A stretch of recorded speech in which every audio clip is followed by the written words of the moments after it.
Mesdames et messieurs, bonjour, bienvenue à cette nouvelle édition de Santé Plus. Aujourd'hui, nous avons l'honneur de recevoir le professeur Michel Bollack, neurologue à la Pitié-Salpêtrière et spécialiste mondial de l'épilepsie. Alors l'épilepsie, c'est la troisième maladie la plus fréquente après les migraines et la démence. Selon l'OMS, elle concerne près de 50 millions de patients dans le monde. Pourtant, 3/4 des patients dans les pays d'Afrique à faible revenu n'ont pas accès aux médicaments, alors qu'ils sont tous efficaces et bon marché. Alors c'est une maladie complexe, cher professeur, encore mal comprise. Je me mets à la place de tout à chacun. J'ai envie de vous poser plein de questions. Qu'est-ce que l'épilepsie? Comment survient-elle? Alors, aux yeux du grand public, l'épilepsie est associée à des crises avec des convulsions, mais quelle est la réalité? Bon, merci de cette invitation. L'épilepsie, ça a énormément de facettes. C'est pour ça que c'est parfois difficile d'appréhender l'épilepsie d'un seul coup. Ça correspond à une décharge électrique anormale qui se produit dans le cerveau, dans une partie plus ou moins étendue ou plus ou moins limitée du cerveau. Et cette décharge va se traduire par des symptômes. Et c'est là où on a une multitude de scénarios possibles. Alors le scénario le plus classique, c'est la crise convulsive, dite encore généralisée tonico-clonique, qui est la description que l'on a tous dans notre imaginaire de l'épilepsie. Mais ça peut donner des tas d'autres choses selon l'endroit où la décharge va se produire et se propager. Alors on peut avoir des crises qui se limitent à une absence de 10 secondes, la personne se fige. On peut avoir des mini-crises motrices qui sont des secousses comme ceci involontaires. Et puis on peut avoir des crises un petit peu plus compliquées où la décharge va modifier le cours de la pensée, le cours de l'activité motrice, sans pour autant qu'il y ait des convulsions très spectaculaires, mais qui va faire perdre le contrôle de son corps et le contrôle de sa pensée à la personne pendant 1 minute, 2 minutes, plus le temps de s'en remettre, ce qui fait que c'est une maladie, quand elle se répète, qui peut être très invalidante. Une crise d'épilepsie peut être invisible? Oui, on a des crises qu'on appelle infracliniques, c'est-à-dire qui n'entraînent pas de symptômes visibles de l'extérieur. Alors ça peut néanmoins perturber un petit peu le cours de la pensée, l'attention, la vigilance. Et comment fait-on le diagnostic justement précis d'épilepsie ou pas? Alors, on le fait avec une description des symptômes. Alors, la difficulté, par opposition à la maladie de Parkinson ou à la démence, où un médecin examine le patient et voit les symptômes, l'épilepsie est une affection intermittente. On a une crise, même les patients qui ont beaucoup de crises, ils ne les font pas dans le cabinet du médecin. Oui. Donc il faut reconstituer le scénario, il faut reconstituer l'histoire avec les témoins. Et c'est parfois difficile parce que beaucoup de gens font des malaises. On se dit, tiens, est-ce que ça pourrait être de l'épilepsie? Et finalement, ce n'est pas de l'épilepsie. Alors on a quelque chose qui nous aide beaucoup actuellement, c'est le smartphone. Alors peut-être pas dans tous les endroits du monde, mais demander à l'entourage de nous faire une petite vidéo du malaise, ça fait gagner un temps fou. On peut tout de suite identifier ceux qui sont vraisemblablement de vraies crises d'épilepsie et les situations qui n'en sont pas. Cette maladie peut-elle survenir à tous les âges de la vie ou est-ce qu'elle se cantonne à une tranche d'âge plus spécifique? Non, absolument. Hein. Et on pense souvent que c'est une maladie des gens jeunes, des enfants. Alors c'est vrai, ça peut survenir chez le nouveau-né, ça peut survenir chez l'enfant. Il y a l'adolescence qui est un âge aussi où pas mal de choses peuvent démarrer. Mais de plus en plus, on s'en aperçoit avec le vieillissement de la population, il y a des épilepsies qui débutent tardivement, dans les dernières décennies de la vie. Et ça répond peut-être à un vieillissement du cerveau, à des petits incidents vasculaires, à des maladies neurodégénératives. Mais les gens au-delà de 65 ans ont une grosse incidence de crise d'épilepsie. Il y a des facteurs favorisants, c'est-à-dire quelle est la part de l'inné et de l'acquis? On parle beaucoup de l'épigénétique. Alors, est-ce que c'est une maladie génétique? Et est-ce que l'environnement peut aggraver ces risques? Ou est-ce que l'alimentation, son comportement, son sommeil, est-ce que c'est favorisant pour l'épilepsie? C'est avant tout un ensemble de maladies. Je crois qu'on dit toujours les épilepsies parce qu'il y a énormément de situations différentes en fonction de l'âge de survenue, du type de crise et surtout de la cause sous-jacente. Et on peut avoir des épilepsies qui sont post-traumatiques parce qu'il y a eu un trauma crânien qui a créé une lésion cérébrale. On peut avoir des épilepsies de cause génétique, on peut avoir des épilepsies de cause vasculaire, de cause tumorale. Il y a énormément de causes différentes. Donc le plus important, c'est d'identifier les crises d'épilepsie et ensuite d'essayer de trouver une cause. Parce qu'on peut rendre service aux patients en traitant la cause quand elle est curable. Alors là-dessous, il y a des épilepsies qui sont génétiques, c'est-à-dire que les neurones sont programmés pour avoir cette hyper-excitabilité. Et ça, les IRM sont généralement normales. On ne trouve pas d'anomalies structurelles quand on examine les images du cerveau. Mais on sait reconnaître ces formes d'épilepsie grâce à des électroencéphalogrammes qui peuvent montrer des anomalies précises. Et puis maintenant, on sait séquencer le génome, on sait aller chercher telle ou telle mutation qui permettra de faire un diagnostic d'épilepsie d'origine génétique. Donc l'interrogatoire, l'électroencéphalogramme sont les deux éléments principaux qui permettent de faire un bon diagnostic. Et l'IRM. Et l'IRM, bien sûr, aujourd'hui. Alors nous sommes en 2021. Vous avez été un des pionniers et un des moteurs de la recherche sur l'épilepsie. Quels sont les traitements à disposition? Et j'ai envie de vous poser la question suivante. Qu'est-ce qui, d'après vous, où est-ce qu'on a fait le plus de progrès dans cette maladie? Bon, on a fait beaucoup de progrès en cherchant les causes des étiologies, notamment les causes génétiques. Maintenant, ce qui compte, bon, on a également des médicaments, on a beaucoup de médicaments, il y a notamment dans les 20 dernières années toute une nouvelle génération de médicaments, mais ce sont des médicaments qu'on appelle des médicaments anti-épileptiques, on vient de changer leur nom pour que les gens réalisent bien. Ce sont des médicaments anti-crise, c'est-à-dire qu'ils peuvent bloquer les crises, mais finalement ils ne luttent pas contre l'épilepsie. C'est un peu comme l'insuline qui ne corrige pas la maladie diabétique. Donc ce sont des médicaments anti-crise, on en a beaucoup depuis le bon vieux Gardénal il y a une centaine d'années jusqu'au plus récent, et on en a des très récents qui sont sortis tout récemment ou qui vont sortir, qui sont très prometteurs. Donc ce sont des médicaments qui permettent de bloquer les crises, de stopper les crises, pas tout le temps malheureusement, et on dit qu'on a à peu près un tiers de nos patients qui vont être résistants, c'est-à-dire qui vont continuer à avoir des crises malgré toute cette panoplie de médicaments que l'on a actuellement. Mais tous les patients ne sont pas répondeurs, c'est ce qu'on dit, c'est-à-dire que tout le monde n'aura pas forcément une réponse positive au traitement. Est-ce que certains peuvent espérer avoir recours à la neurochirurgie? Oui. Quelle est la proportion? Alors la proportion est faible. D'abord, ce sont les épilepsies focales, c'est-à-dire celles qui mettent en jeu une région particulière du cerveau que l'on peut éventuellement opérer. Les épilepsies dites généralisées, on peut pas opérer. Donc ces épilepsies focales, donc il faut qu'on puisse identifier avec certitude le point de départ, le localiser, qu'on soit sûr qu'il n'y ait qu'un seul point de départ, parce que si on a une hydre à plusieurs têtes, on aura du mal. Et puis ensuite, il faut que ce point de départ soit situé dans une région du cerveau que l'on puisse opérer, c'est-à-dire que l'on puisse neutraliser sans entraîner de dégâts qui ne seraient pas acceptables. Quel est le pourcentage de réussite? Vous avez vu beaucoup de malades. C'est quoi le taux de réussite? Le pourcentage de patients que l'on peut opérer est assez faible. Ouais. Le pourcentage de réussite est assez élevé, je dirais, parce qu'on sélectionne les patients. Finalement, on ne propose pas une chirurgie à des gens chez qui on sait qu'elle aurait moins de 50% de succès. Donc on concentre un petit peu les indications sur les gens chez qui toutes les investigations, elles sont parfois longues, hein, c'est des jours et des jours de EEG, d'enregistrement des crises. On a des résultats qui sont de l'ordre de 65 à 75% en moyenne.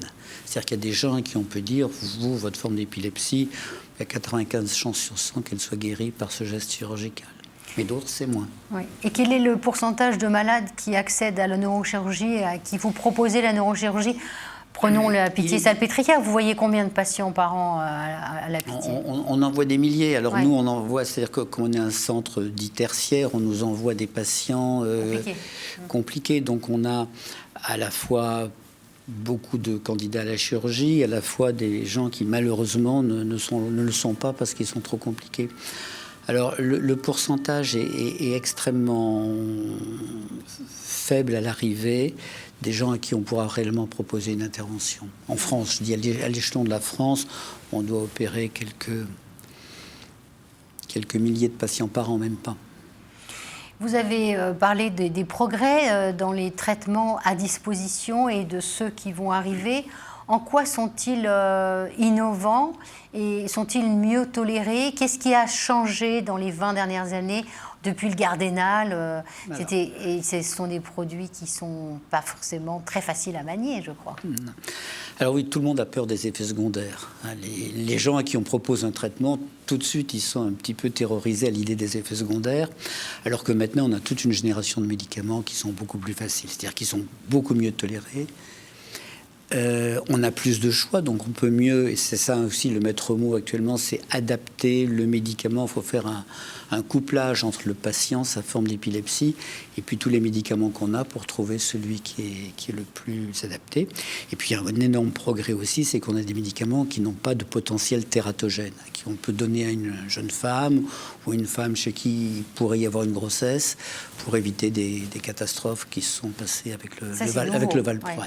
Ça, c'est vraiment la nouvelle génération de médicaments qui permet ça, oui. Épilepsie et grossesse, c'est un risque élevé? C'est combien? Quel est le pourcentage? Non, on a énormément de femmes qui déroulent leur grossesse et qui le font normalement. Il y a une petite surveillance. Alors, en revanche, quand il y a des médicaments qui ont un risque tératogène, un risque de malformation, il faut avant changer le traitement. Il faut donc avoir recours quand même à des gens spécialisés pour trouver le traitement qui est le mieux adapté à un projet de grossesse.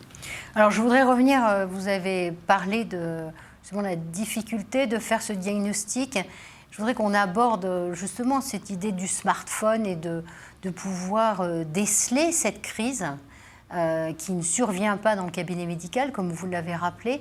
Est-ce que la nouvelle technologie peut aider? On a parlé, peut-être vous pourrez nous préciser cela, mais on a parlé des objets connectés, on a parlé des vêtements connectés. Pouvoir déceler et dépister une crise d'épilepsie, est-ce que la technologie et la e-santé, on va dire ça comme ça, a permis de faire des progrès sur le dépistage? C'est sûrement un type d'outil qui, à grande échelle, va rendre d'énormes services. D'énormes services pour le diagnostic, d'énormes services pour des parents qui ont un enfant qui savent que l'appareil va les prévenir le plus tôt possible. Pour nous, médecins, où on hospitalise parfois les gens pendant 10 jours avec des électrodes pour enregistrer des crises, on pourra le faire à domicile avec des pyjamas connectés. Donc il y a effectivement des tas de choses qui sont très techniques. Mais il y a des choses beaucoup plus prometteuses qui sont essayer d'anticiper une crise d'épilepsie. C'est finalement d'essayer d'analyser beaucoup de paramètres d'un patient donné pour essayer de prédire à quel moment ce patient donné est plus à risque de faire une crise. Ce qu'il y a de plus diabolique dans l'épilepsie pour les patients, c'est l'imprévisibilité. C'est l'épée de Damoclès au-dessus de la tête, c'est des choses comme ça. Si, à défaut de pouvoir empêcher la crise de survenir, on pourrait la prévenir, l'annoncer, ou même l'annoncer en disant aux gens, écoutez, là, vous avez 70 à 80% de faire une crise dans les 12 heures qui viennent. Bon, les gens resteraient chez eux, ils n'iraient pas au travail, ils ne conduiraient pas, ça serait un progrès fantastique. Donc ça, c'est quelque chose qu'on essaie de faire en analysant énormément de paramètres de l'activité cérébrale. Et il est sûr que tous ces objets connectés peuvent permettre d'y arriver un jour. Anticiper une crise, est-ce que c'est un lien avec les émotions, avec le stress? D'après vous, quels sont les facteurs déclenchants? Grossièrement, j'imagine, mais est-ce que vous pouvez nous donner 2-3 indications là-dessus? Alors, il y a des... Si vous voulez, on commence à savoir pourquoi un cerveau devient épileptique. On a des tas de causes, c'est les causes de l'épilepsie qu'on a abordées tout à l'heure. On ne sait pas encore bien pourquoi un cerveau qui est épileptique va générer une crise à l'instant T. C'est un peu pourquoi est-ce qu'un volcan va d'un seul coup... Oui. Bon. Donc c'est très difficile de savoir ça, mais c'est là-dessus qu'on essaie de travailler sur la genèse d'une crise et sur le fait justement de pouvoir l'anticiper. Oui. Alors j'aimerais qu'on aborde la vie quotidienne pour les épileptiques parce que même si c'est une maladie sur laquelle on peut trouver de l'information, il n'en reste pas moins vrai que dans de nombreuses régions du monde, elle a souvent été considérée comme un problème spirituel plutôt que comme un problème médical. Comment on peut lutter contre cette stigmatisation ?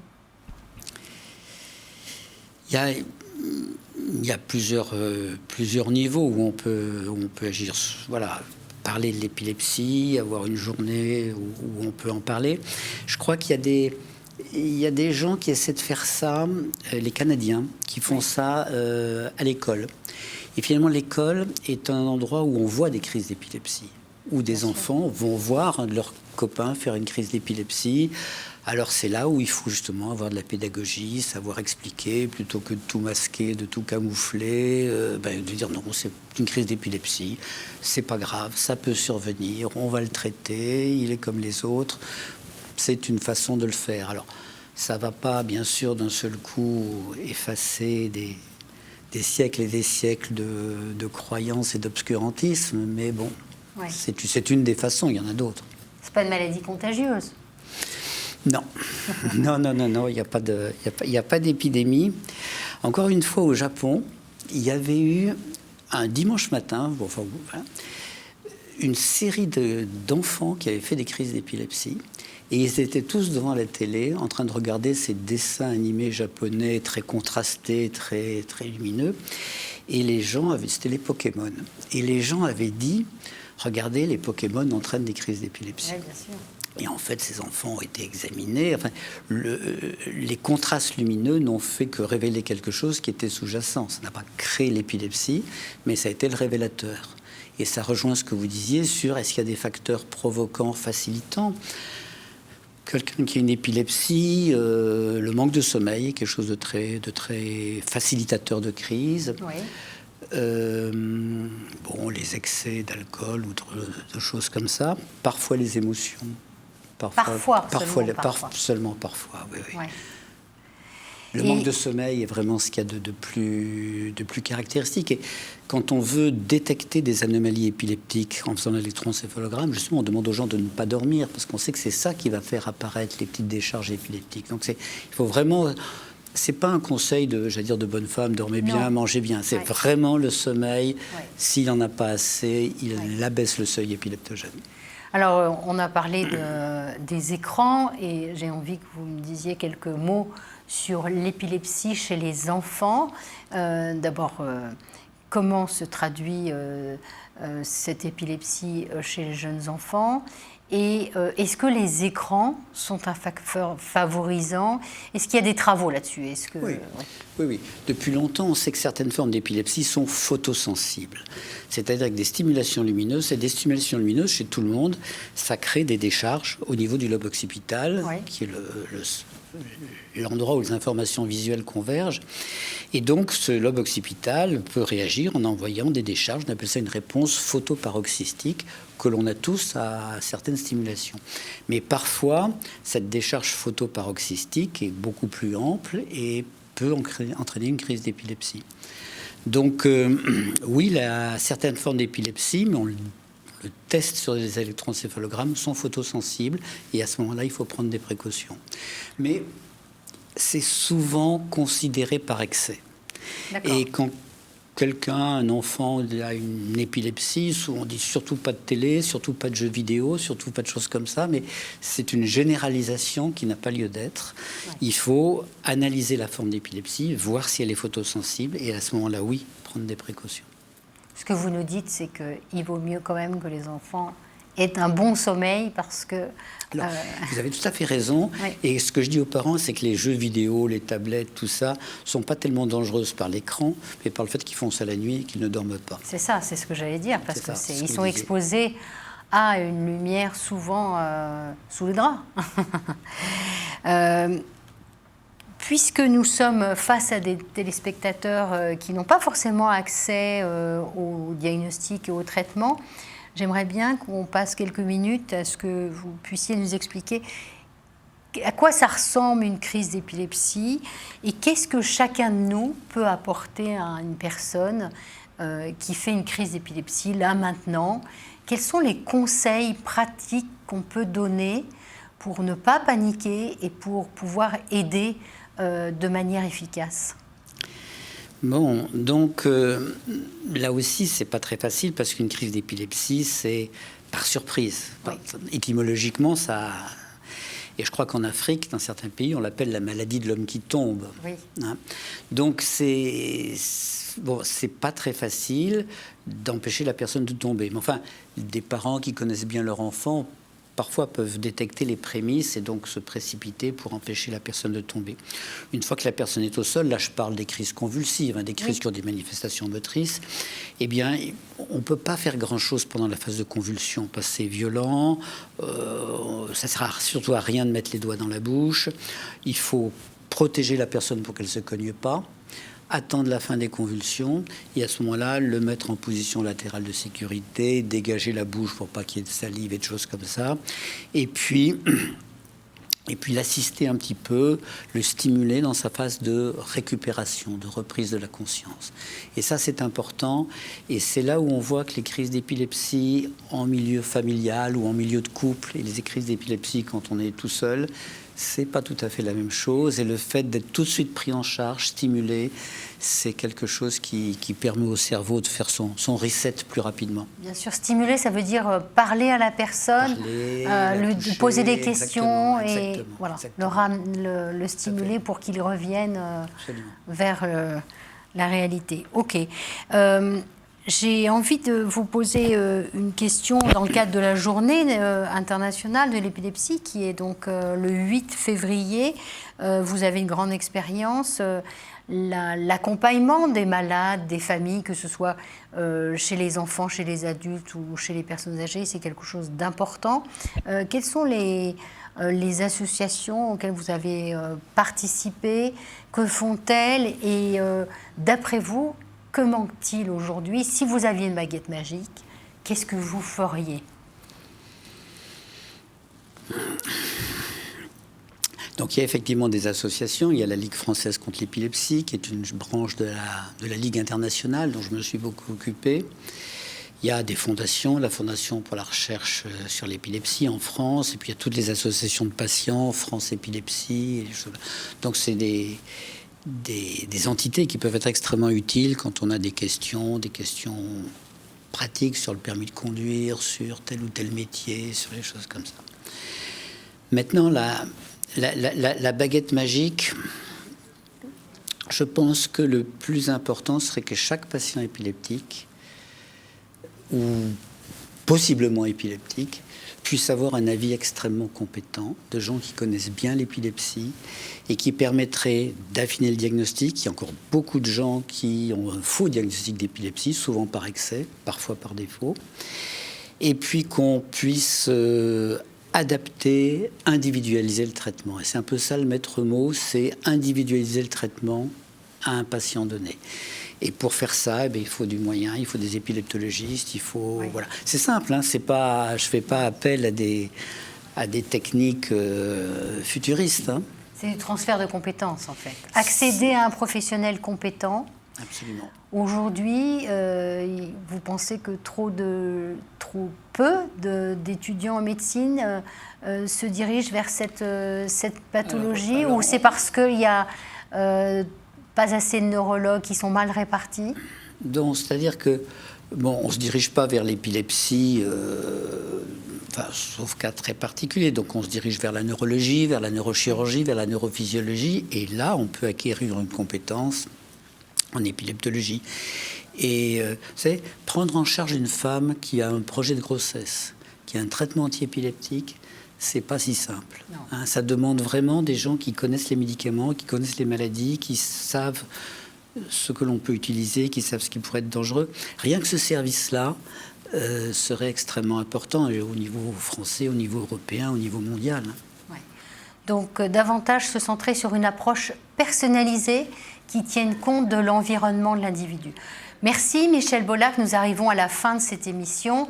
Si certains et certaines d'entre vous veulent en savoir plus, n'hésitez pas à visiter les sites internet dédiés aux malades, que ce soit EOL ou l'Association de France Épilepsie. Vous pourrez trouver davantage d'informations et peut-être revoir certaines réponses qu'a bien voulu nous offrir Michel Bollac. Merci beaucoup et à la semaine prochaine. Merci.